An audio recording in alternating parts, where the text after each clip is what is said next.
అందరూ రెస్టారెంట్లో ఇష్టపడే పన్నీర్ కోఫ్తా బాల్స్ని ఇంట్లోనే ఎలా ప్రిపేర్ చేయాలో చూస్తామండి ఈరోజు. బట్ నేను పన్నీర్ ప్లేస్లో తోఫు యూస్ చేశాను అంతే.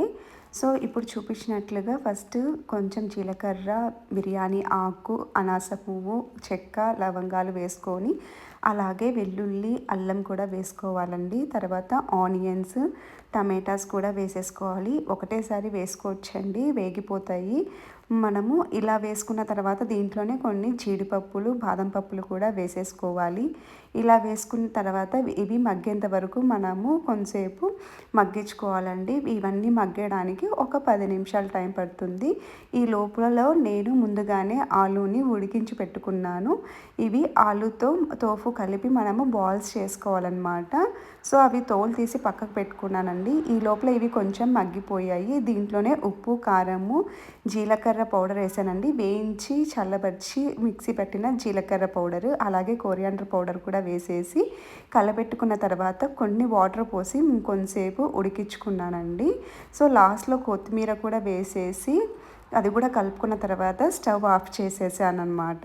సో ఇదంతా కూడా చల్లగా అయిపోయిన తర్వాత మనము మిక్సీ జార్లో వేసుకొని పేస్ట్ చేసుకోవాలి. సో ఈ లోపల మనము అది చల్లగా అయ్యే లోపల కోఫ్తా బాల్స్ కోసము నేను చెప్పినట్టు తోఫు తీసుకున్నానండి. అలాగే స్మాష్ చేసిన ఆలు, అందులోనే ఉప్పు, కారము వేసాను. దాంట్లో కార్న్ఫ్లోర్, శనగపిండి 3 టేబుల్ స్పూన్స్ పరంగా వేసానండి.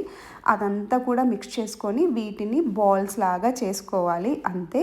అలా చేసుకున్న బాల్స్ని మనము ఆయిల్లో మీడియం హీట్లోనే హీట్ చేసుకోవాలండి ఆయిల్ని. అప్పుడే లోపల వరకు కూడా మగ్గి మనకు కోఫ్తా బాల్స్ అనేవి రెడీ అయిపోతాయి. సో నేనైతే కోఫ్తా బాల్స్ కూడా రెడీ చేసి పక్కకు పెట్టుకున్నాను. ఇప్పుడు మనము ఉడికించుకున్న ఆనియన్, టమాటాలు ఉన్నాయి కదా, వాటిని మిక్సీ జార్లో వేసుకొని స్మూత్ పేస్ట్ లాగా చేసుకోవాలి. దాన్ని ఇప్పుడు అదే ప్యాన్లో నేను కొంచెం బటర్ వేసేసుకొని ఆ ప్యూరీని వేసుకున్నానండి. అలాగే మిక్సీలో ఉన్నదంతా కూడా రావడానికి దాంట్లో కొంచెం వాటర్ వేసేసుకొని ఈ ప్యాన్లో వేసేసుకొని మూత పెట్టి మగ్గించుకున్నాను. సో ఇలా ఆయిల్ తేలుతుందండి. లాస్ట్లో మనం కొంచెం గరం మసాలా వేసేసుకొని ఒక 2 మినిట్స్ మళ్ళీ మూత మూసి మగ్గించుకుంటే మనకు కర్రీ అనేది రెడీ అయిపోతుంది. ఇలా కర్రీ రెడీ అయిపోయిన తర్వాత స్టవ్ ఆఫ్ చేసుకొని మనము ప్రిపేర్ చేసుకున్న కోఫ్తా బాల్స్ని వేసుకోవాలి. లేదంటే ఉడికించామంటే మళ్ళీ అది మెత్తగా అయిపోతుందండి. బాల్స్ మనకు చేతికి తినేటప్పుడు రావన్నమాట. సో స్టవ్ ఆఫ్ చేసుకొని వేసుకోవాలి అంతే. సో రెస్టారెంట్ స్టైల్లో మన కోఫ్తా బాల్స్ అనేవి రెడీ అయిపోయాయి.